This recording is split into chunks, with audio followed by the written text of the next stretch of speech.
Extend your powers of perception with the all-new Sony A7S II for extra sensitivity, wide dynamic range, accurate focusing and unshakable stability to shoot with a solid assurance.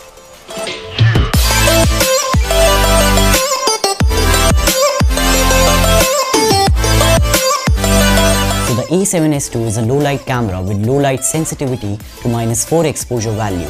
It has a high ISO range of 4,09,600 and it shoots up to 5 frames per second.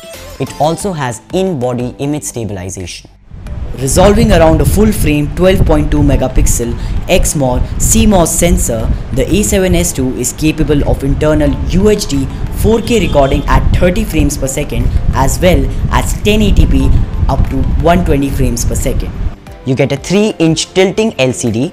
It only flips up and down but not to the front, and also it is not a touch screen.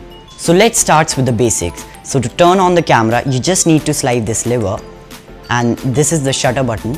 Like all Sony camera, the video button is placed in an odd position. So let's see how to control the exposure of the camera. So this wheel right here is used to change the shutter speed. To change the ISO, just press the ISO button one time and then turn the wheel. To change the aperture, you get a wheel right here.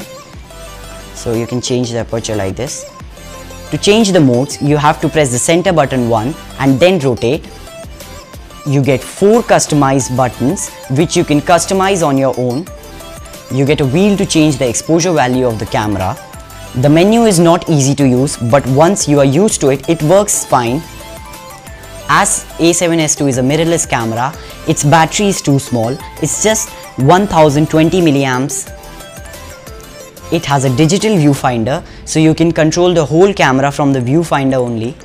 A7S II has very great features in it, like peaking, which shows you which part of the subject is in focus, and zebra, which shows you if the shot is overexposed or not.